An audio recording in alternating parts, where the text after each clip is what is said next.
প্রিয় দ্বাদশ শ্রেণীর শিক্ষার্থীরা, গুড মর্নিং। আশা করি তোমরা সবাই ভালো আছো এবং নিরাপদে আছো। আমরা আজকে হিসাব বিজ্ঞান দ্বিতীয় পত্র লেকচার 34-এ আছি সবাই।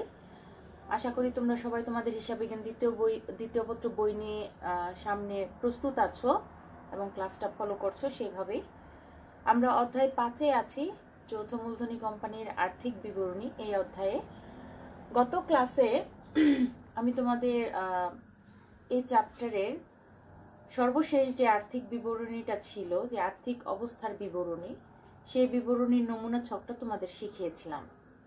তো ওই ছকে আমরা কি কি বিষয়গুলো থাকে, সম্পদ, শেয়ার হোল্ডারদের সত্ত্ব ও দায়, এই বিষয়গুলা ধাপে ধাপে কিভাবে বসানো হয় সেগুলো নিয়ে আমরা আলোচনা করেছি, ছকটা শিখিয়েছি। আশা করি তোমরা সবাই শিখেছো বাসায়। আজকে এই আর্থিক অবস্থার বিবরণী প্রয়োগ করা যায় এমন একটা অঙ্ক আমরা সবাই করব। তোমাদের যে বই আছে, দেখো তোমরা যে নিউ এডিশন যে বইটা কিনেছো, হিসাব বিজ্ঞান দ্বিতীয় পত্র, ওই বইয়ের 686 পৃষ্ঠা সবাই খোলো। 686 ওই পৃষ্ঠা খুললে তোমরা 39 নাম্বার একটা অঙ্ক পাবে। প্রশ্নটা হচ্ছে 39, 39 নাম্বার। সেখানে লেখা আছে, দেখো, মালিকানা সত্ত্ব বিবরণী ও আর্থিক অবস্থার বিবরণী সংক্রান্ত একটা অঙ্ক আছে। সেখানে উপরে লেখা আছে ভ্যাট ও মালিকানা সত্ত্ব বিবরণী তৈরি সংক্রান্ত। তো এই মালিকানা সত্ত্ব বিবরণী এবং সেই সাথে আর্থিক অবস্থার বিবরণীও যেহেতু আছে, আমি তোমাদের জন্য আর্থিক অবস্থার বিবরণী সংক্রান্ত কথাটা লিখে দিয়েছি। তো এই বিষয়গুলো অঙ্কের প্রশ্নটা পড়ার পর এই বিষয়গুলো আমাদের করতে হবে, কাজগুলো করতে হবে, জন্য আগে লিখে নিয়েছি। প্রশ্নটা যেহেতু অনেক বড়, একবারে বোর্ডে লেখা সম্ভব হবে না। তোমরা জানো এই চ্যাপ্টারের অঙ্কগুলো একটু বড় হয়, প্রশ্নগুলো বড় থাকে, একটা রেওয়া মিল থাকে, তারপর কিছু সমন্বয় থাকে। তো এই ছোট বোর্ডে সেটা সম্পূর্ণ লিখে দেওয়া সম্ভব না। আর যেহেতু বই থেকেই করাচ্ছি, তা আশা করি তোমাদের সমস্যা হবে না। তোমরা তাহলে পৃষ্ঠা নাম্বার খুলেছো এবং প্রশ্নের নাম্বারও যেহেতু বলে দিয়েছি, আশা করি সবাই খুলেছো, সামনে রেখেছো। দেখো, আবির কোম্পানি লিমিটেড এর একটা অঙ্ক দেয়া আছে প্রশ্ন। সবাই একটু খেয়াল করো, হাতে একটা পেন্সিল রাখো এবং রেওয়া মিলের মধ্যে হিসাবের নামের সাথে টাকার অ্যামাউন্টটা তোমরা দাগ দিয়ে দিয়ে এভাবে মিলাবে, একটা বাদ দিয়ে একটা, ঠিক আছে? যেন অঙ্ক করার সময় তোমাদের টাকার অ্যামাউন্টগুলো ভুল না হয়। আমি প্রশ্নটা পড়ে দিচ্ছি, তোমরা সবাই একটু খেয়াল করো এবং সেই সাথে তোমরা নিজেদের বইতেও ফলো করো। আবির কোম্পানি লিমিটেড প্রতি শেয়ার 10 টাকা করে 10,000 শেয়ারে বিভক্ত 1 লাখ টাকা অনুমোদিত মূলধনে নিবন্ধিত হয়। 2014 সালের 31 ডিসেম্বর তারিখে কোম্পানির রেওয়া মিল নিম্নে দেয়া হলো। তাহলে আবির কোম্পানি লিমিটেড কত টাকা মূলধন নিয়ে নিবন্ধিত হয়? 1 লাখ টাকা। 1 লাখ টাকাকে কিভাবে ভাগ করা হয়েছে? 10,000 শেয়ার নিয়ে নিবন্ধিত হয়েছে এবং প্রত্যেকটা শেয়ারের নামিক মূল্য হচ্ছে 10 টাকা করে, অর্থাৎ এক একটা শেয়ারের দাম 10 টাকা করে। আচ্ছা, এবার রেওয়া মিলে কি দেওয়া আছে দেখো। আবির কোম্পানি লিমিটেড রেওয়া মিল 31 ডিসেম্বর 2014 সালের একটা রেওয়া মিল দেয়া আছে 31 ডিসেম্বর তারিখে। হিসাবের শিরোনাম ঘরে হিসাবের নামগুলো দেয়া আছে এবং ডেবিট টাকা ক্রেডিট টাকা কলামে, যেগুলো ডেবিট সেগুলো ডেবিট টাকার কলামে লেখা হয়েছে টাকাগুলা, আর যেগুলো ক্রেডিট সেগুলো ক্রেডিট কলামে লেখা হয়েছে। শেয়ার মূলধন ব্র্যাকেটে আছে 8,500 শেয়ার। আচ্ছা, শেয়ার মূলধন বরাবরই ক্রেডিট হয়, তাহলে এটা ক্রেডিট ঘরে বসবে, ক্রেডিট কলামে। তা 8,500 শেয়ার যদি হয় এবং শেয়ারের দাম আমরা শুরুতেই জেনেছি 10 টাকা করে, তাহলে 8,500 শেয়ার যদি 10 টাকা করে হয়, তাহলে আমাদের শেয়ার মূলধন দাঁড়াবে 85,000 টাকা। দেখো, ক্রেডিট কলামে 85,000 টাকা লেখা আছে। এরপর আছে প্রাপ্য হিসাব ও প্রদেয় হিসাব। যেহেতু এখানে দুইটা হিসাব এবং প্রাপ্য হিসাব ডেবিট হয়, প্রদেয় হিসাব ক্রেডিট হয়, তাই দেখো দুইটা অ্যামাউন্ট পাশাপাশি লেখা আছে। প্রাপ্য হিসাব হচ্ছে 27,500 টাকা এবং প্রদেয় হিসাব হচ্ছে 12,500 টাকা। ইজারা সম্পত্তি 10 বছর লেখা আছে ডেবিট কলামে 15,000 টাকা। যেহেতু ইজারা সম্পত্তি একটা স্থায়ী সম্পদ এবং এটা এখানে লেখা আছে 10 বছর, অর্থাৎ ইজারা নেওয়া হয়েছে 10 বছরের জন্য। আমরা সম্পত্তি যদি দেখাতে বলে, আর্থিক অবস্থার বিবরণী যদি করতে বলে, আমরা স্থায়ী সম্পত্তি হিসাবে ইজারা সম্পত্তি দেখাবো 15,000 টাকা। আর 10 বছরের জন্য যেহেতু বলা হয়েছে, আমরা 1 বছরের অঙ্ক করছি, তাহলে 1 বছরের যেই এটাকে 10 দিয়ে ভাগ করার পর যে 1 বছর একটা অ্যামাউন্ট আসবে, সেটাকে আমরা অবলোপন হিসেবে ধরে পরিচালন খরচের মধ্যে দেখাবো, ইজারা সম্পত্তির অবলোপন, যদি আমাদের বিশদায় বিবরণী করতে বলা হয়। বা প্রয়োজন পড়ে। ক্রয় ও বিক্রয় 15% ভ্যাট সহ, আচ্ছা 75,000 টাকা। খুবই ভালো। আমরা ভ্যাটের অঙ্ক গত ক্লাসে একটা করেছিলাম, মানে গত ক্লাসের আগের ক্লাসে যে ভ্যাট সংক্রান্ত একটা অঙ্ক আমরা করেছিলাম।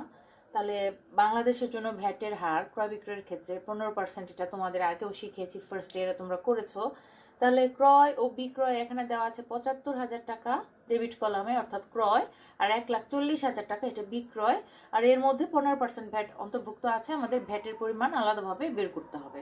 এবং ক্রয় আর বিক্রয়ের ভ্যাট কি কি থেকে বাদ যায়? ক্রয় ভ্যাট ক্রয় থেকে বাদ যায় এবং বিক্রয় ভ্যাট বিক্রয় থেকে বাদ যায়। যদি ক্রয় বিক্রয় এই অঙ্কে প্রয়োগ করার প্রয়োজন হয়, কোনো জায়গায় ব্যবহার করার প্রয়োজন হয়, তবে আমরা ভ্যাটটা নির্ণয় করে এটা বাদ দিয়ে দেখাবো। ভূমি ও দালান কোঠা, ভূমি ও দালান কোঠা আছে 50,000 টাকা ডেবিট কলামে, যেহেতু স্থায়ী সম্পদ। যন্ত্রপাতি আছে 55,000, এটা স্থায়ী সম্পদ ডেবিট কলামে।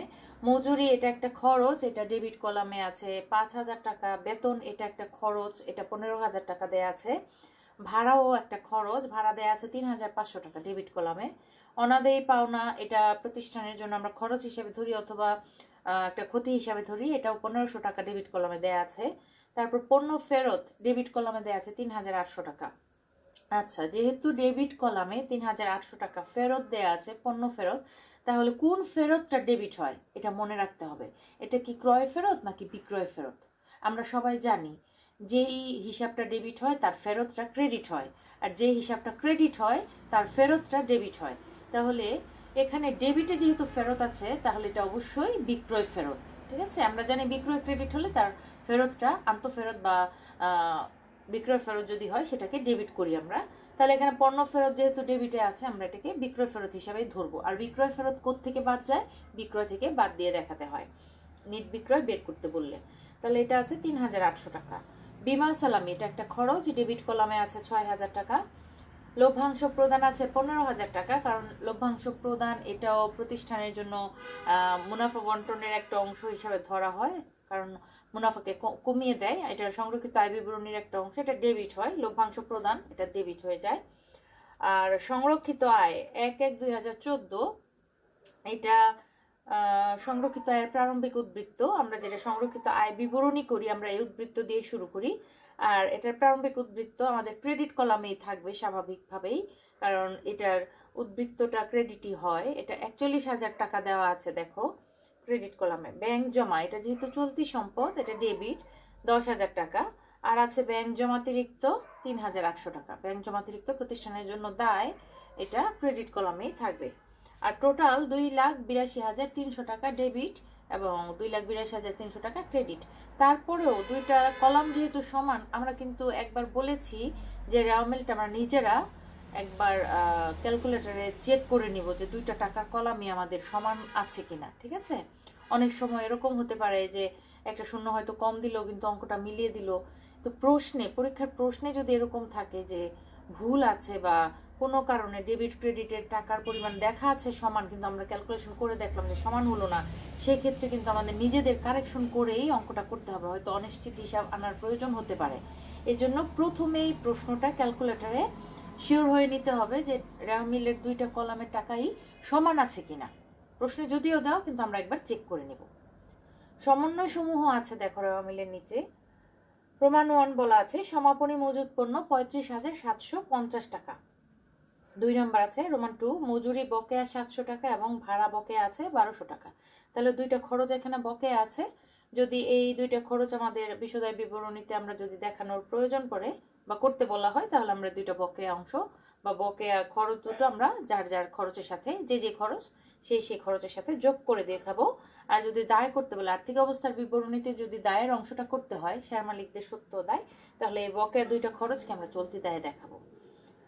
রোমান 3 প্রাপ্য হিসাবের উপর 10% হারে অনাদায়ী পাওনা সঞ্চিতি ধরতে হবে। আমাদের রেওয়ামিলে প্রাপ্য হিসাব আছে, আর নতুন করে অনাদায়ী পাওনার কথা এখানে কিছু বলা নেই যে প্রাপ্য হিসাবের এত টাকা আদায়যোগ্য নয়, এরকম কিছু বলা নেই। সরাসরি সঞ্চিতি ধরার কথা বলা আছে। তাহলে যে প্রাপ্য হিসাব দেওয়া আছে তার উপর আমরা 10% অনাদায়ী পাওনা সঞ্চিতি ধরবো। আর এটা কি করব, যদি আমাদের আর্থিক অবস্থার বিবরণী করতে বলে তাহলে সেখানে আমরা দেনাদার থেকে এই নতুন সঞ্চিতিটা বাদ দিয়ে দেখাবো। আর যদি বিশদায় বিবরণী করার প্রয়োজন হয় পরিচালন খরচ যদি অংশটুকু যদি আমরা মানে নিট লাভ যদি বের করতে বলে, সেই ক্ষেত্রে আমরা পরিচালন খরচের অধীনে অনাদি পাওনা যোগ নতুন সঞ্চিতি, এভাবে আমাদের এই সঞ্চিতিটা যোগ করে দেখাতে হবে। আর পুরাতন সঞ্চিতি থাকলে বাদ দিয়ে দেখাতে হবে। রোমান 4, ভূমি ও দালান কোঠার উপর 5% এবং যন্ত্রপাতির উপর 10% অবচয় ধরতে হবে। ঠিক আছে, ভূমি ও দালান কোঠা আমাদের আমিলে দেওয়া আছে, ওগুলোর উপর অবচয় ধরবো। আর অবচয় আমাদের পরিচালন খরচ হিসাবে বিশদায় বিবরণীতে দেখাতে হয় নিট লাভ বের করার সময়। যদি প্রয়োজন পড়ে এই অঙ্কের জন্য আমরা করে দেখাবো, আর যদি না হয়, যদি আর্থিক অবস্থার বিবরণী করি আমরা, সেখানে সম্পদ থেকে এই ভূমি ও দালান কোঠা থেকে পুঞ্জীভূত অবচয়গুলো বাদ দিয়ে দেখাবো। প্রমাণ 5, সঞ্চিত তহবিলে 7,000 টাকা স্থানান্তর করতে হবে। এটা সংরক্ষিত আয় বিবরণীর একটা অংশ। এটা আমাদের নিট লাভ থেকে এই সঞ্চিত তহবিলে স্থানান্তর করতে হয় টাকাটা, তাই সংরক্ষিত আয় বিবরণীতে আমরা বাদের অংশটা দেখাই, সঞ্চিত তহবিলে স্থানান্তর। আর যদি সংরক্ষিত আয় বিবরণী করতে না বলে বা করার প্রয়োজন না হয়, তাহলে আমরা এটা কোথায় দেখাই? যদি মালিকানা সত্ত্ব বিবরণী করতে হয় আনুভূমিক মালিকানা সত্ত্ব, যেখানে অনেকগুলো কলাম থাকে, আমি তোমাদের শিখিয়েছি বোর্ডে একদম লিখে লিখে বহু ঘর বিশিষ্ট যে মালিকানা সত্ত্ব বিবরণীটা আমরা নমুনা ছকটা শিখেছি, সেখানে অনেকগুলো কলাম থাকে। সংরক্ষিত আয় বিবরণীতে আমরা যেই কাজগুলা করি, যদি সংরক্ষিত আয় বিবরণী না করি, তাহলে সেই বহু ঘর বিশিষ্ট বা বহু কলাম বিশিষ্ট যে মালিকানা সত্ত্ব, সেখানে আমরা সংরক্ষিত আয় বিবরণীর কাজটা একেবারে করে নিই, তারপর মালিকানা সত্ত্ব বের করি। তো সেইখানে আমরা সঞ্চিত তহবিলে কি করব, যে স্থানান্তর করতে হয় সেটা আমরা সঞ্চিত তহবিলে স্থানান্তরটা একবার দেখাবো। আর লাস্টে আর্থিক অবস্থার বিবরণীতে এটা সঞ্চিত উদ্বৃত্তের অধীনে যেখানে সঞ্চিত তহবিল আছে, সেখানে আমরা স্থানান্তরটা অ্যাড করে দেখাবো যদি করার প্রয়োজন হয়। অঙ্ক করতে গেলে আরো ভালো করে বুঝবে, হয়তো মুখের কথায় সবকিছু ক্যাচ করা যায় না, যখন করব বা তোমরাও যখন করবে সাথে সাথে তখনই বুঝবে। প্রমাণ 6, কোম্পানির সিদ্ধান্ত মোতাবেক শেয়ার প্রতি 2 টাকা হারে লভ্যাংশ প্রদান করতে হবে। অর্থাৎ এখানে একটা লভ্যাংশের জন্য প্রস্তাব করা হয়েছে। এটা ঘোষিত লভ্যাংশ বা প্রস্তাবিত লভ্যাংশ আমরা বলি। এটাও সংরক্ষিত আয় বিবরণীর অংশ। আর সংরক্ষিত আয় বিবরণী না করলে আমরা বহু ঘর যে মালিকানা সত্ত্ব বিবরণী যদি আজকে করতে হয়, বহু ঘর বিশিষ্ট মালিকানা সত্ত্ব বিবরণী আমরা যদি করি, তাহলে সেখানে আমরা এই প্রস্তাবিত লভ্যাংশটা নির্দিষ্ট কলামে দেখাবো। আর এটা আমাদের সেই চলতি দায় ও ভবিষ্যৎ ব্যবস্থা যেখানে, সেখানে আরেকবার যাবে। ঠিক আছে, এটা নিট মুনাফা থেকে এই এখানে যেহেতু শেয়ার প্রতি বলা হয়েছে, তাহলে আমাদের শেয়ার আছে 8,500 শেয়ার। এই শেয়ার প্রতি প্রত্যেকটা শেয়ারে আমাদের 2 টাকা করে লভ্যাংশ দিতে বলা হয়েছে। এখানে আর নিট লাভ থেকে স্থানান্তরের কথা বলেনি, তা না হলে আমরা লাভের অংশ থেকেই হয়তো এই লভ্যাংশটা প্রদান করার বিষয়টা আমরা করতাম। যেহেতু এখানে শেয়ারের উপর ভিত্তি করে বলা হয়েছে, তাহলে আমাদের 8,500 শেয়ার, এটাকে আমরা যদি 2 দিয়ে গুণ দিই, তাহলে যত টাকা আসবে সেটা আমাদের প্রস্তাবিত লভ্যাংশ বা ঘোষিত লভ্যাংশ হিসাবে দেখাতে হবে। এবং এটা আমাদের সেই চলতি দায় ভবিষ্যৎ ব্যবস্থার যেখানে অংশটা আছে আর্থিক অবস্থার বিবরণী, সেখানে একবার দেখাবো। একবার সংরক্ষিত আয় বিবরণীতে যাই, আর একবার কোথায় যায়? আর্থিক অবস্থার বিবরণীতে। আর সংরক্ষিত আয় বিবরণী যদি না করতে হয়, যদি মালিকানা সত্ত্ব বিবরণী করতে বলো, সেখানে আমাদের চলে যাবে বহু কলাম বিশিষ্ট। যেটা করণীয় হচ্ছে কোম্পানির মোট মুনাফা নির্ণয় করো। আচ্ছা, কোম্পানির মোট মুনাফা নির্ণয় করতে হলে আমাদের বিশদায় বিবরণের প্রথম অংশটা করতে হবে, যেটা হচ্ছে নির্বিক্রয় মাইনাস বিক্রিত পণ্যের ব্যয়। তাহলে আমাদের মোট মুনাফা বা মোট লাভ বের করতে পারবো। খ নাম্বার বলেছে নিট মুনাফা 50,500 টাকা ধরে মালিকানা সত্ত্ব বিবরণী প্রস্তুত করো। তাহলে আমাদের বিশদায় বিবরণীর পরের অংশটুকু আর করতে হবে না, নিট মুনাফা দেয়া আছে, সেটাকে ধরে আমাদের মালিকানা সত্ত্ব বিবরণী করতে বলা হয়েছে। যেহেতু এখানে সংরক্ষিত আয় বিবরণীর কথা বলা হয়নি করার কথা, বা সংরক্ষিত আয় বিবরণীর প্রারম্ভিক উদ্বৃত্ত দেয়া আছে, সমাপনী উদ্বৃত্ত এখানে দেয়া নেই, নিট মুনাফা দেয়া আছে, তাহলে অবশ্যই আমাদের বুঝতে হবে যেটা সেই আনুভূমিক মালিকানা সত্ত্ব বিবরণীটা করতে হবে, যেখানে অনেকগুলো টাকার কলাম থাকে, যেখানে সংরক্ষিত আয় বিবরণীর অংশটুকু করতে হয়। তারপর আমাদের সংরক্ষিত আয় বিবরণীর সমাপনী উদ্বৃত্তটা বের করতে হয়, অথবা সরাসরি নিট মালিকানা সত্ত্ব বা মালিকানা সত্ত্বের পরিমাণ, শেয়ার হোল্ডারদের সত্ত্ব বা সমাপনী মালিকানা সত্ত্ব, যেটাই বলি না কেন, যেটা আমরা বের করি, যেটা আর্থিক অবস্থার বিবরণীতে শেয়ার হোল্ডারদের সত্ত্ব দায়ে দেখাতে হয়। ঠিক আছে, তাহলে এখানে যেহেতু নিট মুনাফা দেওয়া আছে আর মালিকানা সত্ত্ব বিবরণী করতে বলা হয়েছে, তাহলে আমাদের বুঝতে হবে যে রক্ষিত আয় বিবরণীর অংশটুকু এখানে করতে হবে। গ নাম্বার বলা আছে উক্ত তারিখে কোম্পানির মোট সম্পত্তির পরিমাণ নির্ণয় করো। তাহলে মোট সম্পত্তির বিষয়টা যেহেতু এখানে বলা আছে, মোট সম্পত্তি বলতে আমরা আর্থিক অবস্থার বিবরণীটা প্রথমে চিন্তা করব। আর্থিক অবস্থার বিবরণীতে সম্পদের অংশ দেখাতে হয়, সেখানে আমাদের 4 ধরনের 4টা স্টেপে কিন্তু সম্পত্তি দেখাতে হয়। প্রথমটা আমরা শিখেছি স্থায়ী সম্পদ, দ্বিতীয়টা বিনিয়োগ, তৃতীয়টা চলতি সম্পদ এবং লাস্ট ওয়ান আমাদের ছিল অসমন্বিত খরচ। তাহলে এখানে যেহেতু আমাদের মোট সম্পত্তির পরিমাণ দেখাতে বলা হয়েছে, সম্পূর্ণ আর্থিক অবস্থার বিবরণী করার কথা বলা হয়নি, তাহলে আমাদের আংশিক আর্থিক অবস্থার বিবরণী আজকে আমরা করব, শুধু সম্পদের অংশটুকু করব, কারণ এখানে মোট সম্পদের কথা বলা হয়েছে। তাহলে প্রশ্নটা যেহেতু আমরা মোটামুটি ভালোভাবে বুঝেছি, আমিও বুঝিয়ে দিয়েছি যতটুকু তোমাদের জন্য করতে গেলে সহজ হয়, যেন এরকম বুঝিয়ে বুঝিয়ে প্রশ্নটা পড়েছি। এখন আমরা সমাধানে যাব। আমরা ক নাম্বার সমাধান, মোট মুনাফা নির্ণয় করব। মোট মুনাফা নির্ণয় করার জন্য আমাদের কি করতে হবে? বিশদায় বিবরণীর ছকটা আঁকতে হবে শিরোনাম দিয়ে, এবং টাকা লেখার জন্য আমরা মোটামুটি 3টা কলাম রাখবো যেহেতু সমন্বয় আছে। তাহলে মোট মুনাফা কিভাবে নির্ণয় করতে হয় আরেকবার বলি, নিট বিক্রয় মাইনাস বিক্রিত পণ্যের ব্যয়। আরেকটা জিনিস খেয়াল করবে, আমাদের কিন্তু ক্রয় ও বিক্রয়ের সাথে ভ্যাট আছে, ভ্যাটটা কিন্তু গণনা করে দেখাতে হবে। ঠিক আছে, তাহলে সবাই আমরা কি করি, একটা ছক আঁকি ক নাম্বারের জন্য। সমাধান ক দেখো সবাই, আমরা মোট মুনাফা নির্ণয় করব। শুরুতে লিখে নিব সমাধান ক, মোট মুনাফা নির্ণয়। প্রতিষ্ঠানের নাম লিখবো, শিরোনাম দিব আর কি ছকের উপর। আমরা বিশদায় বিবরণী করব মোট মুনাফা নির্ণয়ের জন্য। আবির কোম্পানি লিমিটেড বিশদায় বিবরণী, যেহেতু আমরা আংশিক করছি, শুধু মোট মুনাফার অংশটুকু করছি, তাই আংশিক লিখবো। তারপর কত সালের কত তারিখে, 2014 সালের 31 ডিসেম্বর তারিখে সমাপ্ত বছরের জন্য। এগুলো তোমাদের মুখস্থ বিষয় আর জানা বিষয়, তোমরা নিশ্চয়ই লিখেছো বা লিখবে এইভাবে।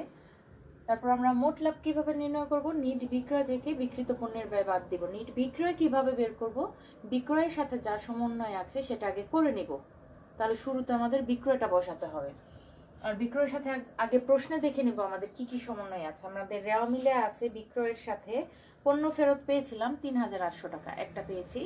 আর আরেকটা সমন্বয় আমাদের রেওয়া মিলের ভিতরেই ছিল, ক্রয় ও বিক্রয়ের সাথে যে ভ্যাটটা অন্তর্ভুক্ত ছিল, বিক্রয় ভ্যাট, বিক্রয়ের সাথে বিক্রয়ের ভ্যাটটা অন্তর্ভুক্ত আছে, সেই ভ্যাটটা আমাদের বিক্রয় থেকে বাদ দিয়ে দেখাতে হবে। তাহলে বিক্রয়ের সাথে সমন্বয় দুইটা, একটা ফেরত আর একটা হচ্ছে বিক্রয় ভ্যাট। ভ্যাটটা আমাদের নির্ণয় করে দেখাতে হবে। আমরা গণনা করে দেখিয়েছি আমি সাইডে, আর তোমরা আশা করি করতে পারবে সেভাবে। তাহলে বিক্রয় আমরা লিখি, আমাদের প্রশ্নে আছে 1,40,000 টাকা। আমি দ্বিতীয় কলামে লিখেছি, যেহেতু বিক্রয়ের অংশটুকু মেইন অংশ, আর সরাসরি আমরা কোনো সমন্বয় না থাকলে আমরা আউটার কলামে লিখি, আর যদি বিক্রয়ের সাথে সমন্বয় থাকে আমরা সেকেন্ড কলামে লিখবো। ঠিক আছে, তাহলে যেহেতু সমন্বয় আছে আমরা সেকেন্ড কলামে লিখলাম। বিক্রয় 1,40,000 টাকা, এর থেকে আমরা কি দেবো বাদ, ফেরত, বিক্রয় ফেরত 3800 টাকা, আমাদের আমাদের ডেবিট সাইডে দেওয়া ছিল 3800, বাদ দিলে আসে 1,36,200। এরপর আমরা কি বাদ দিব, বাদ বিক্রয় ভ্যাট। বাদ দিলাম বাদ ভ্যাট। এই ভ্যাট বলতে আমরা যার থেকে বাদ দিচ্ছি তার ভ্যাটকে বোঝায়, তাহলে এটা ভ্যাট হচ্ছে বিক্রয় ভ্যাট। বিক্রয় ভ্যাটটা কিভাবে নির্ণয় করতে হবে আমি তোমাদের শিখিয়েছি। ক্রয় এবং বিক্রয়ের ভ্যাট নির্ণয় করতে হয় নিট অ্যামাউন্টের উপর, অর্থাৎ ক্রয়ের সাথে বা বিক্রয়ের সাথে যাবতীয় সমন্বয় করার পর লাস্টে যে অ্যামাউন্টটা আসে সেই অ্যামাউন্টের উপর ভ্যাট নির্ণয় করতে হয়, অর্থাৎ ভ্যাট নির্ণয় করতে হয় সব শেষে। তাহলে বিক্রয়ের ভ্যাটটা আমরা কিভাবে নির্ণয় করব, বিক্রয়ের সাথে যা কিছু সমন্বয় ছিল সেগুলো করার পর যে অ্যামাউন্ট আসবে সেটার উপর ভ্যাট নির্ণয় করব। তাহলে বিক্রয়ের সাথে সমন্বয় ছিল একটা, সমন্বয় করার পর আমাদের অ্যামাউন্ট এসেছে 1,36,200, এর উপর আমরা ভ্যাটটা নির্ণয় করব। কিভাবে ভ্যাট নির্ণয় করতে হয়, নিট বিক্রয় গুণ ভ্যাটের হার ডিভাইডেড বাই 115 বা 100 যোগ ভ্যাটের হার। দেখো এই যে বিক্রয় ভ্যাটটা তোমাদের জন্য এখানে করে দিয়েছি। বিক্রয় ভ্যাট সমান সমান নিট বিক্রয় গুণ ভ্যাট হার ডিভাইডেড বাই, এখানে দাগ দিয়েছি 100 যোগ ভ্যাট হার, এটা কিন্তু যোগ, উপরেরটা গুণ এটা যোগ, উপরে গুণ ভ্যাট হার আর নিচে হচ্ছে 100 সাথে যোগ ভ্যাট হার। তাহলে এটা কি হবে, নিট বিক্রয় আমাদের এসছে 1,36,200 টাকা। তাহলে এই যে 1,36,200 টাকা নিট বিক্রয়, ভ্যাট হার কত 15%, 15, আর নিচে হচ্ছে 100 যোগ 15, নিচে লেখা আছে 115। ঠিক আছে, এখন এই ক্যালকুলেশনটা তোমরা ক্যালকুলেটরে করো, দেখবে তোমাদের অ্যামাউন্ট আসবে 17,765 টাকা। ঠিক আছে, তার 1,36,200-কে 15 দিয়ে গুণ করো, তারপর 115 দিয়ে ভাগ করো, 17,765 টাকা হচ্ছে আমার বিক্রয় ভ্যাট। এটা আমি বিক্রয় থেকে বাদ দিয়ে দেখাবো। বিক্রয় থেকে, এটা নিট বিক্রয় থেকে বাদ দিয়ে দেখালে আমার নিট বিক্রয় আসে লাস্টে, ভ্যাট বাদ দেওয়ার পর যে নিট বিক্রয় আসে আমার 1,18,435 টাকা। এটা হচ্ছে আমার নিট বিক্রয় এই অঙ্কের জন্য। ঠিক আছে, এটা থেকে আমরা কি বাদ দিব? বিক্রিত পণ্যের ব্যয়। মোট লাভ বের করার জন্য আমাকে বিক্রিত পণ্যের ব্যয়টা বের করতে হবে। এখন বাদ বিক্রিত পণ্যের ব্যয়। বিক্রিত পণ্যের ব্যয় কিভাবে বের করতে হয়? প্রারম্ভিক মজুত পণ্য দিয়ে শুরু করতে হয়, কিন্তু আমাদের এই অঙ্কে প্রারম্ভিক মজুত পণ্য নেই। বিক্রিত পণ্যের ব্যয়ের প্রথম আইটেম হচ্ছে প্রারম্ভিক মজুত পণ্য, তারপর নিট ক্রয়, যোগ ক্রয় সংক্রান্ত প্রত্যক্ষ খরচ সব একসাথে করে তারপর সেখান থেকে আমাদের সমাপনী মজুত পণ্য বাদ দিতে হয়। কিন্তু এই অঙ্কে প্রারম্ভিক মজুত পণ্য নেই, তাই আমরা ক্রয় দিয়ে শুরু করলাম। ক্রয় যেহেতু ক্রয়ের সাথে সমন্বয় আছে এবং ক্রয়ের সাথে পরবর্তীতে আরো প্রত্যক্ষ খরচ যোগ করতে হবে, তাই আমরা ক্রয়ের অংশটুকু শুরুতে রাখি, যেহেতু নিট ক্রয় বের করতে হবে। ক্রয় 75,000, এর সাথে কোনো আমাদের ফেরত নেই, কিন্তু ভ্যাট আছে। এখন ক্রয়ের ভ্যাটটা বের করতে হবে। যেহেতু ক্রয়ের সাথে কোনো সমন্বয় নেই, তাহলে এর উপরে আমাদের ভ্যাটটা নির্ণয় করতে হবে। তাহলে ক্রয় ভ্যাট কিভাবে নির্ণয় করব? দেখো উপরে করে দিয়েছি। ক্রয় ভ্যাট নিট ক্রয় গুণ ভ্যাট হার, নিচে হচ্ছে 100 যোগ ভ্যাট হার। এখানে নিট ক্রয় বলতে ওই 75,000 কে বোঝাচ্ছে। তাহলে দেখো এই যে 75,000 হচ্ছে ক্রয় বা নিট ক্রয় গুণ 15 ডিভাইডেড বাই 115। 115 কিভাবে আসলো? 100 এর সাথে আমাদের 15 যোগ করেছি ভ্যাট হারটা। তোমরা ক্যালকুলেটর করো, 75,000 গুণ 15 ডিভাইডেড বাই 115, দেখবে তোমাদের ক্যালকুলেটরে আসবে 9,783 টাকা। 82 সামথিং আসে, 9,782 পয়েন্ট সামথিং, অর্থাৎ 5 বা 5-এর বেশি থাকলে আমরা সেটাকে 1 ধরি। 82.6 এরপর আরো কিছু আসে, আমরা সেটাকে 83 বানিয়ে দিই, একবারে দশমিক না রাখি। ঠিক আছে, তাহলে আমাদের অঙ্কটা করতে সুবিধা হবে। 9,783 টাকা, এটা হচ্ছে আমাদের ক্রয় ভ্যাট। আমরা কি করব এখন? ক্রয় থেকে বাদ দিব 75,000 মাইনাস 9,783 টাকা। এটা আমাদের এখানে বিয়োগ করলে আসে 65,217 টাকা। এটা হচ্ছে নিট ক্রয়। এরপর আমার প্রত্যক্ষ খরচ আছে, আমরা রেওয়ামিল থেকে খুঁজে পেয়েছি। মজুরি আছে, এছাড়া অন্য কোনো প্রত্যক্ষ খরচ এখানে নেই প্রশ্নে। মজুরি আছে 5,000 টাকা। এর সাথে আমাদের সমন্বয়ে বলা ছিল মজুরি বকে আছে, সমন্বয় 2, 700 টাকা মজুরি বকে আছে। তাহলে মজুরির সাথে বকে অংশটা আমরা যোগ করব। 5,000 যোগ 700, আমাদের অ্যামাউন্ট আসে 5,700। এইবার আর যেহেতু কোনো খরচ নেই, তাহলে নিট ক্রয় আর প্রত্যক্ষ খরচ এই দুইটা আমরা যোগ করি। এই যে নিট ক্রয় আর প্রত্যক্ষ খরচ, আমরা দুইটা আইটেমই পেয়েছি যোগ করার মতো। এই দুইটা আইটেম যোগ করো, অ্যামাউন্ট হবে আমাদের 70,917 টাকা। তোমরা নিজেরা কিন্তু ক্যালকুলেটর করবে, আমি তোমাদের আমার মতো করে করে দেখিয়েছি, কিন্তু তোমরা কিন্তু ক্যালকুলেটর করে যাচাই করে নিবে। তাহলে 70,917 আসলো। এর থেকে আমাদের এখন কাজ কি? বিক্রিত পণ্যের ব্যয় বের করতে হলে সমাপনী মজুত পণ্য বাদ দিতে হবে। এটা বাদ দেওয়ার আগে কিন্তু বিক্রিত পণ্যের ব্যয় বের হবে না, এটা বাদ না দিলে। তাহলে বাদ সমাপনী মজুত পণ্য, সমন্বয়ে দেওয়া আছে, সমন্বয় 1-এ সমাপনী মজুত পণ্য 35,750 টাকা। দেখো বাদ দিয়েছি 35,750 টাকা। তাহলে 70,917 থেকে 35,750 বাদ দাও, আমাদের আসবে 35,167 টাকা। ক্যালকুলেটর করে দেখো, বিয়োগফল আসে 35,167 টাকা। এই যে অ্যামাউন্টটা বের হলো, এটার নাম কি? বিক্রিত পণ্যের ব্যয়। এই যে এটা বিক্রিত পণ্যের ব্যয় বের হলো আমাদের 35,167 টাকা। এটাকে কি করতে হবে? এখন নিট বিক্রয় থেকে মাইনাস করতে হবে। এই যে বিক্রয়ের অংশটা আমাদের নিট বিক্রয় বের হলো, এটা হচ্ছে নিট বিক্রয়। ঠিক আছে, এটা থেকে আমাদের কি করতে হবে? এই বিক্রিত পণ্যের ব্যয়টা বাদ দিতে হবে। আমাদের বিক্রিত পণ্যের ব্যয় আসলো 35,167 টাকা। তাহলে নিট বিক্রয় থেকে বিক্রিত পণ্যের ব্যয় বাদ দিয়ে আমাদের ক্যালকুলেটরে আসে 83,268 টাকা। এই যে নিট বিক্রয় বাদ বিক্রিত পণ্যের ব্যয় একটা অ্যামাউন্ট আসলো, এই যে ফলাফলটা 83,268 টাকা, এটার নাম কি? এটার নামই মোট মুনাফা বা মোট লাভ।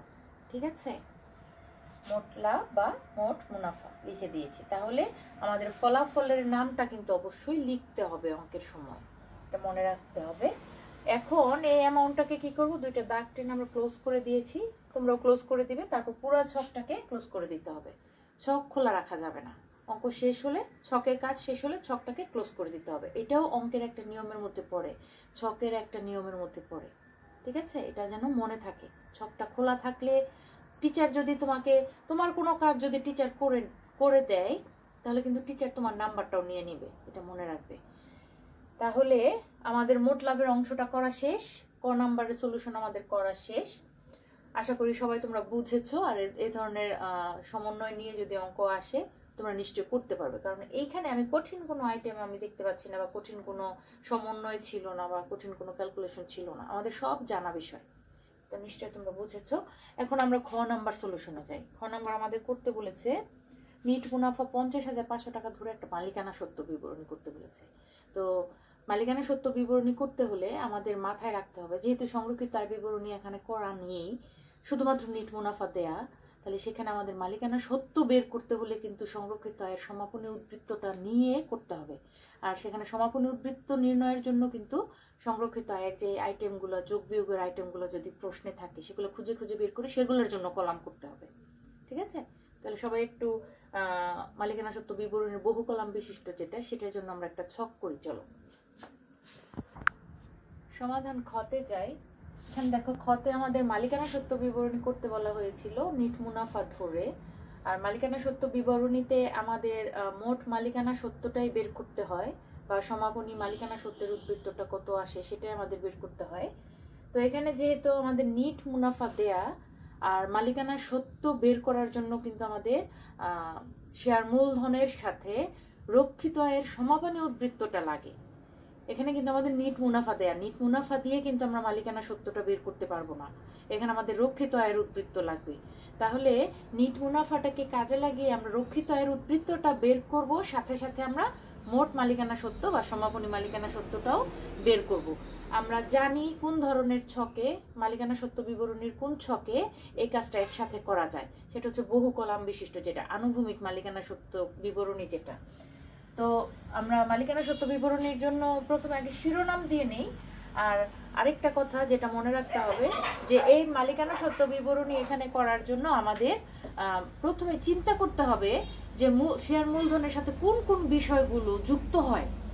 মালিকানা সত্ত্ব যখন আমরা বের করি আর্থিক অবস্থার বিবরণীতে, বা তোমরা এক মালিকানা ব্যবসার ক্ষেত্রেও যখন মালিকানা সত্ত্ব বের করতে, সেখানে তোমরা কি করতে, মূলধন যোগ নিট লাভ অথবা বাদ নিট ক্ষতি, তারপর বাদ উত্তোলন, বাদ আয়কর, এই বিষয়গুলো তোমরা রাখতে, তাই না?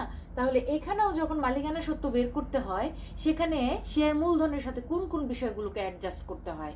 শেয়ার মূলধনের সাথে আমরা কি করি, যোগ সঞ্চিতি উদ্বৃত্তকে যোগ করি, তাই না? মূলধনের পরিমাণ যেটা বাড়ায়, সঞ্চিতি উদ্বৃত্ত থাকলে সেটা মালিকানা সত্ত্বের পরিমাণ বাড়ায়, তাহলে সেখানে আমরা সঞ্চিতি তহবিলকে যোগ করি, যোগ রক্ষিত আয়ের সমাপনী উদ্বৃত্ত যেটা আমরা মালিকানা সত্ত্বের সাথে যোগ করি।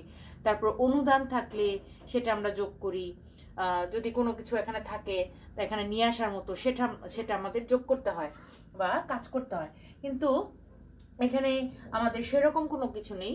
আর এখানে আমাদের শুধুমাত্র শেয়ার মূলধনের সাথে আমাদের এখানে আসবে তোমাদের সঞ্চিত তহবিল। এই অঙ্কের জন্য শেয়ার অধিহার থাকলে শেয়ার অধিহার আসবে, কিন্তু এই অঙ্কে শেয়ার অধিহার নেই, আমাদের শেয়ার মূলধন আছে দেয়া প্রশ্নের মধ্যে, সঞ্চিত তহবিল আছে দেয়া, আর হচ্ছে রক্ষিত আয়ের সমাপনী যে উদ্বৃত্তটা আমরা বের করব সেটা প্লাসও হতে পারে মাইনাসও হতে পারে। তো সেটা আমাদের এখানে করে নিয়ে তারপর শেয়ার মূলধনের সাথে অ্যাডজাস্ট করতে হবে। তাহলে যে আমাদের কলামগুলো, টাকার কলামগুলো কোনটা হবে সেই নামটা মনে রাখার জন্য আমাদের প্রথমে চিন্তায় আনতে হবে যে শেয়ার মূলধনকে বাড়ায় বা কমায় সেই আইটেমগুলো কি কি, শেয়ার মূলধনের সাথে অ্যাডজাস্ট করতে হয় বা যোগ করতে হয় অথবা শেয়ার মূলধন থেকে বাদ দিতে হয়, সেই আইটেমগুলোর নাম কি কি, সেই নামগুলো দিয়ে আমাদের কলাম করতে হবে। ঠিক আছে? তাহলে শেয়ার মূলধনের সাথে আমরা সঞ্চিতি উদ্বৃত্ত যোগ করি, সাধারণ সঞ্চিতি তহবিল। তো সেটার জন্য আমাদের যেহেতু সমন্বয়ে বলা আছে সঞ্চিতি তহবিলের কথা, অথবা যেহেতু আমাদের রেওয়া মিলে যদি সঞ্চিত তহবিল দেওয়া থাকে সেটা এখানে আসবে। তারপর রক্ষিত আয়ের সমাপনী উদ্বৃত্ত সেটা আমাদের করে নিতে হবে, এটার জন্য আমাদের একটা কলাম মাস্ট করতেই হবে। এই দুইটা আইটেম ছাড়া আর শেয়ার মূলধন তো আমাদের দেয়া আছেই প্রশ্নে, এটা দিয়ে যেহেতু শুরু করতে হবে, শেয়ার মূলধনের সাথেই তো সবকিছু যোগ বিয়োগ করতে হবে, যোগ করতে হবে, অ্যাডজাস্ট করতে হবে, সেটার জন্য প্রথমে কলাম রাখতে হবে। তাহলে প্রথম কলামটা হচ্ছে শেয়ার মূলধনের কলাম, তারপর শেয়ার মূলধনের সাথে যা কিছু সমন্বিত হয় সেগুলোর কলাম। শেয়ার মূলধনের সাথে সমন্বিত হবে সঞ্চিত তহবিল, শেয়ার অধিহার থাকলে অধিহার এখানে নাই এই অঙ্কে, তারপর হচ্ছে রক্ষিত আয়ের সমাপনী উদ্বৃত্ত, এটার জন্য আমাদের অবন্টিত মুনাফার একটা টাকার কলাম রাখতে হবে। লাস্টে সবগুলা মিলে আমাদের মোট টাকা লিখতে হবে। ঠিক আছে? এই অঙ্কের জন্য আমরা যে কয়টা সমন্বয়, শেয়ার মূলধনের সাথে সমন্বয় করার মতো এই দুইটা আইটেমই পেয়েছি, সঞ্চিত তহবিল এবং অবন্টিত মুনাফা। এই তিনটা কলাম দিয়ে আমাকে মালিকানা সত্ত্ব বিবরণী করতে হবে এবং লাস্টে রাখতে হবে মোট টাকার জন্য একটা কলাম। প্রারম্ভিক উদ্ধৃত দিয়ে আমরা শুরু করি। হ্যাঁ, প্রথমে আমরা ছকের শিরোনামটা দিয়েছি আবির কোম্পানি লিমিটেড, মালিকানা সত্ত্ব বিবরণী 2014 সালের 31 ডিসেম্বর সমাপ্ত বছরের। তারপর আমরা শুরু করব কি দিয়ে? প্রারম্ভিক উদ্ধৃত দিয়ে। এখানে প্রারম্ভিক উদ্ধৃত বলতে আমাদের প্রত্যেকটা কলাম, যে কলামগুলো আমরা নাম লিখেছি সেগুলোর প্রারম্ভিক উদ্ধৃত আমরা খুঁজে বের করব যদি থাকে প্রশ্নের মধ্যে। প্রারম্ভিক উদ্ধৃত আমার শেয়ার মূলধনের প্রারম্ভিক উদ্ধৃত রেওয়া মিলে দেয়া আছে, অর্থাৎ রেওয়া মিলে যে অ্যামাউন্টগুলো সেগুলো কিন্তু আমাদের প্রারম্ভিক উদ্ধৃত ধরতে হবে প্রত্যেকটা অ্যামাউন্টই। তাহলে শেয়ার মূলধনের প্রারম্ভিক উদ্ধৃত একদম শুরুতেই দেওয়া আছে রেওয়া মিলের 85,000 টাকা ক্রেডিট দিকে। সঞ্চিত তহবিল, এটাও প্রারম্ভিক উদ্ধৃত থাকতে পারতো যদি রেওয়া মিলে সঞ্চিত তহবিল নামে কোনো আইটেম থাকতো, সেখানে যে টাকাটা থাকতো সেটা আমরা প্রারম্ভিক উদ্ধৃত হিসেবে লিখতাম। কিন্তু রেওয়া মিলে সঞ্চিত তহবিল নামে কোনো আইটেম নেই, তাই এটার কোনো প্রারম্ভিক উদ্ধৃত নেই। অবন্টিত মুনাফা, অবন্টিত মুনাফা হচ্ছে রক্ষিত আয়, সংরক্ষিত আয় বা রক্ষিত আয়ের প্রারম্ভিক উদ্ধৃত, যেটা তোমাদের রেওয়া মিলে দেওয়া আছে দেখো 41,000 টাকা ক্রেডিট দিকে, এটা হচ্ছে 41,000 টাকা। তাহলে প্রারম্ভিক উদ্ধৃত আমরা দুইটা আইটেম পেয়েছি, এই দুইটা অ্যামাউন্ট আমরা যোগ করলে আমাদের মোট টাকা আসে 1,26,000 টাকা। এরপরে আমাদের কাজ কি? এরপরে কাজ হচ্ছে এই শেয়ার মূলধনের সাথে আমাদের যে আইটেমগুলো সমন্বয় করতে হবে সেগুলোকে এখানে নিয়ে আসা। এখন সঞ্চিত তহবিল নেই, সমন্বয় করার মতো শুধুমাত্র আমার একটা কলামই বাকি, যেটা হচ্ছে অবন্টিত মুনাফা, অর্থাৎ রক্ষিত আয়ের সমাপনী উদ্ধৃত আগে বের করতে হবে। তাহলে রক্ষিত আয়ের কাজটা এরপর আমাদের করতে হবে, শুরু করতে হবে। রক্ষিত আয়ের প্রারম্ভিক উদ্ধৃত দেয়া থাকলে আমরা কি করি? সেটার সাথে আমরা নিট মুনাফা যোগ করি চলতি বছরের।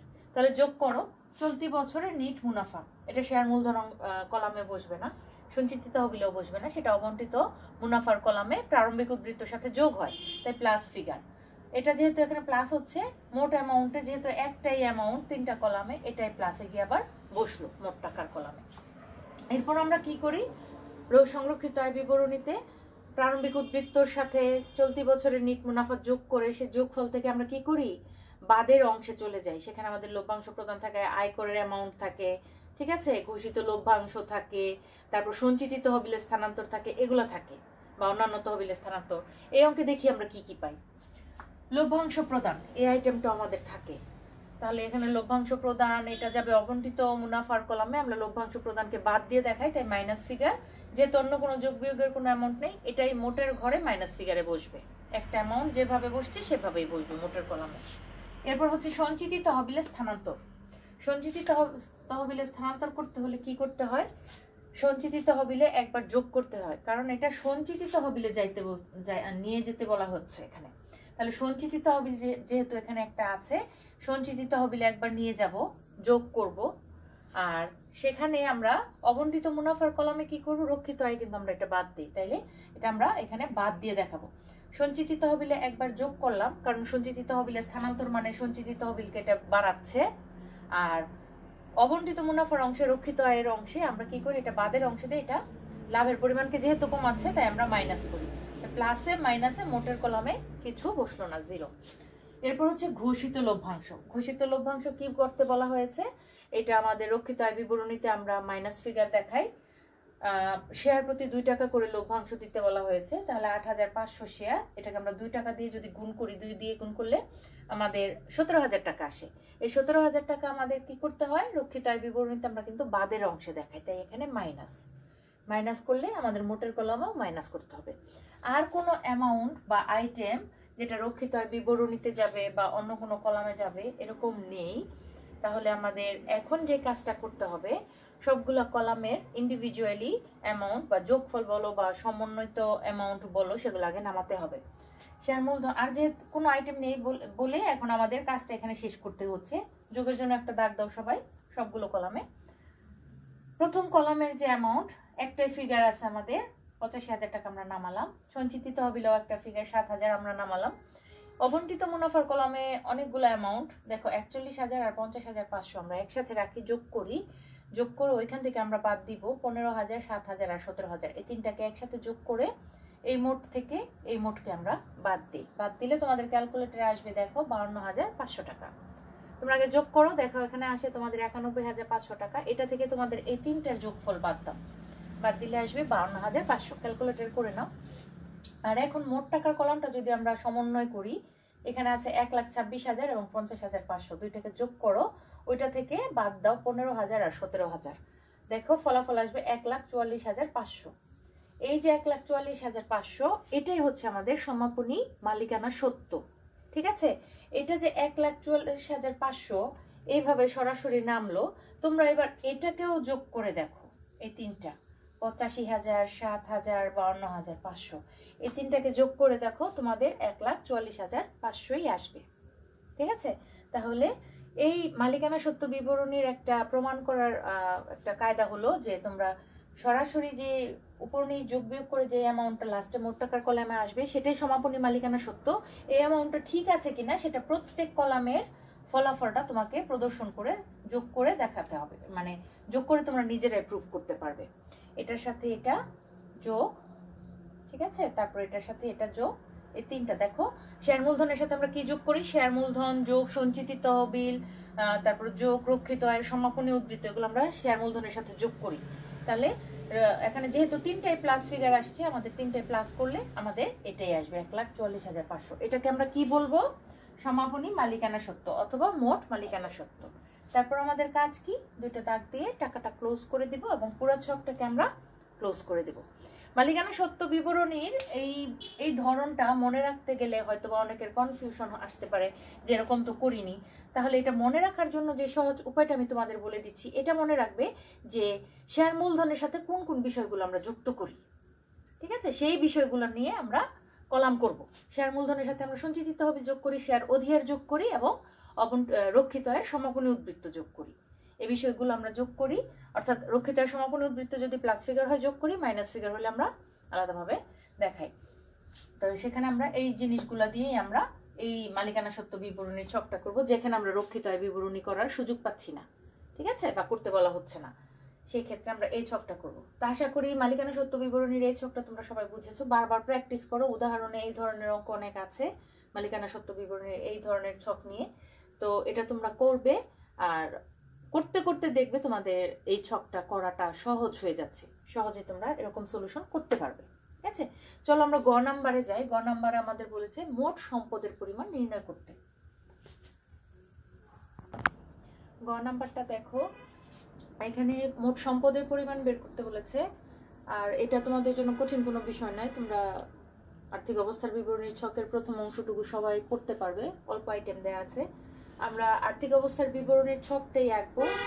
এখানে আমরা লিখবো আবির কোম্পানি লিমিটেড আর্থিক অবস্থার বিবরণী আংশিক, যেহেতু আমরা শুধুমাত্র সম্পদের অংশটা করছি, আর 2014 সালের 31 ডিসেম্বর তারিখে প্রস্তুত, ঠিক আছে।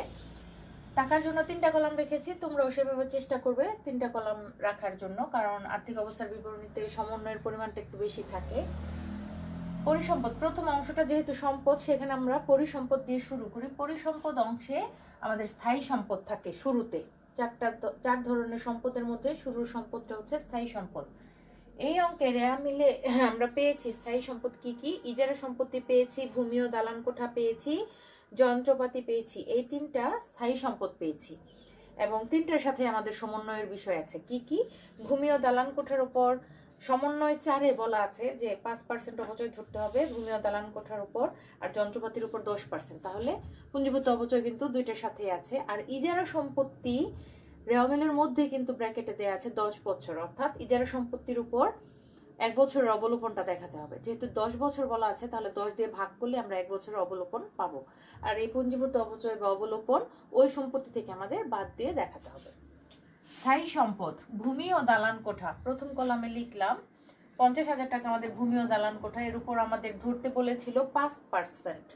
তাহলে 50,000-এর 5% আমাদের আসে 2,500 টাকা, বাদ দিলে আমাদের 47,500 টাকা। যন্ত্রপাতি আছে রেওয়া মিলে দেওয়া 55,000, এর থেকে আমরা পুঞ্জীভূত অপচয় বাদ দিচ্ছি, 10% অপচয় ধরতে বলেছিল 5,500 টাকা, আমাদের নিট যন্ত্রপাতি আসে 49,500 টাকা বাদ দেওয়ার পর। ইজারা সম্পত্তি রেওয়া মিলে আছে 15,000 টাকা। অবলোপনটা আমরা কিভাবে বের করেছি? 15,000-কে ভাগ 10 দিয়ে আমরা 1 বছরের অবলোপনটা আমরা বের করেছি, ঠিক আছে। তাহলে 1500 টাকা আসে, বাদ দিলে 13,500 টাকা। এই 3টা স্থায়ী সম্পত্তি আছে, 3টা যোগ করো, দেখো 1,10,500 টাকা হচ্ছে আমার মোট স্থায়ী সম্পদ, যেটা লিখেছি দেখো মোট স্থায়ী সম্পদ। তোমরা আবার পরীক্ষার সময় গোল করে দিও না, আমি জাস্ট বোঝার জন্য এখানে গোল করে দিলাম আর কি। অন্য লেখার সাথে যদি মিলে যায়, তোমরা যদি বুঝতে না পারো, জন্য মোট স্থায়ী সম্পদ এই যে 1,10,500 টাকা এসছে, তোমরা ক্যালকুলেটরে ক্যালকুলেশন করে নাও, দেখো আমারটা ঠিক আছে কিনা। তারপর আছে আমাদের দ্বিতীয় ধাপ। প্রথমটা হচ্ছে স্থায়ী সম্পদ, দ্বিতীয় সম্পদটা হচ্ছে চলতি সম্পদ আমাদের দেখাতে হয়। চলতি সম্পদের মধ্যে আমরা রেওয়া মিলে পেয়েছি প্রাপ্য হিসাব, প্রাপ্য হিসাব পেয়েছি, ব্যাংক জমা পেয়েছি, ঠিক আছে, এই দুইটাই পেয়েছি, হাতে নগদ। তারপর অন্যান্য আরো যদি কিছু থাকে, এখানে আমরা আর কোনো চলতি সম্পদ পাইনি। তবে সমন্বয়ে একটা চলতি সম্পদ যেটা কমন সবার প্রথম থাকে, সেটা হচ্ছে সমাপনী মজুত পণ্য। তারপর অগ্রিম কোনো খরচ টরচ নেই যেগুলো আমরা এখানে দেখাতে পারবো, বা বকে আয় এরকম কোনো কিছু নেই। শুধুমাত্র সমন্বয় 3 বলা আছে প্রাপ্য হিসাবের উপর 10% অনাদায়ী পাওনা সঞ্চিতি ধরতে, এটা প্রাপ্য হিসাব থেকে বাদ দিয়ে দেখাতে হবে। তাহলে আমরা 3টা চলতি সম্পদ পেয়েছি, প্রাপ্য হিসাব, ব্যাংক জমা, সমাপনী মজুত পণ্য। প্রাপ্য হিসাব আছে 27,500 রেওয়া মিলে ডেবিট দিকে দেওয়া। এখান থেকে আমরা বাদ দিব নতুন অনাদায়ী পাওনা সঞ্চিতি 27,500 10% আমি দেখিয়ে দিয়েছি। তোমরা পরীক্ষার সময় দেখালেও পারো, না দেখালেও পারো, আলাদা গণনা করে দেখালে ভালো, এটাও আলাদা গণনা করে দেখালে ভালো, যেহেতু এখানে জায়গা নেই তোমাদের ভিতরেই ক্যালকুলেশন করে দেখালাম। 2,750 আসে, এটা আমরা প্রাপ্য হিসাব থেকে বাদ দিব, বাদ দিলে আসে আমাদের 24,750 টাকা। ব্যাংক জমা 10,000 টাকা, যেহেতু কোনো সমন্বয় নেই তাই আমি সরাসরি প্রাপ্য হিসাবে নিট অ্যামাউন্টের নিচেই লিখলাম। আর সমাপনী মজুত পণ্যের সাথেও কোনো সমন্বয় নেই, এটা আমরা সেকেন্ড কলামে লিখলাম 35,750 টাকা। এবার 3টা যোগ করি, 3টা যোগ করলে আমাদের আসে 70,500 টাকা, ঠিক আছে। এটা হচ্ছে আমার মোট চলতি সম্পদ, দেখো লিখে দিয়েছি মোট চলতি সম্পদ, এরো মার্ক দিয়ে দিয়েছি। এটা তোমরা পরীক্ষার সময় এভাবে আবার দাগ দিয়ে দিয়ে দেখানোর কোনো দরকার নেই, জাস্ট তোমরা খেয়াল রাখবে খাতায় যেন মানে নামের পাশে টাকার পরিমাণটা সঠিক থাকে।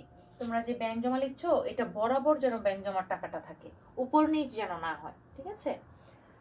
তাহলে মোট চলতি সম্পদ হচ্ছে আমার 70,500। এখন আমার কাজ হচ্ছে, আর কোনো সম্পদ নেই, বিনিয়োগ ছিল না তাই বিনিয়োগ লিখি নাই, অসমন্বিত কোনো খরচ এরকম কোনো আইটেম ছিল না তাই আমাদের এখানে লিখতে হয়নি।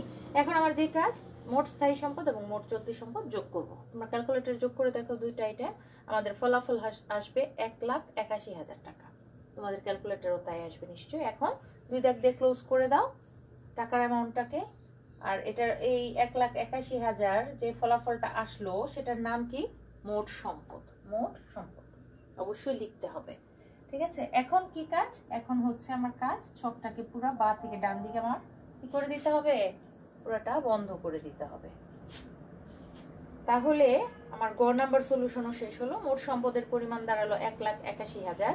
মালিকানা সত্ত্বের পরিমাণ কত হয়েছিল খ নাম্বারে? 1,44,500 টাকা দ্বিতীয়টার ফলাফল। আর মোট লাভ কত এসেছিল আমাদের? 83,268 টাকা, ঠিক না? আমাদের 3টা অ্যামাউন্টই যদি তোমাদের ক্যালকুলেটরও তাই এসে থাকে অবশ্যই সঠিক হয়েছে, তোমরা নিজেরা ক্যালকুলেশন করে দেখো। আর এই ধরনের অঙ্ক বইতে আরও আছে, উদাহরণ দেখে দেখে তোমরা করবে। তোমাদের জন্য আজকে 2টা আমি HW দিই। তোমাদের বইয়ের এই এডিশনেরই তোমরা 736 পৃষ্ঠা, ঠিক আছে। কুমিল্লা বোর্ডের 2টা অঙ্ক আছে, কুমিল্লা বোর্ড 2019, ঠিক আছে। এখানে 2টা অঙ্ক আছে, 67 নাম্বার এবং 68 নাম্বার।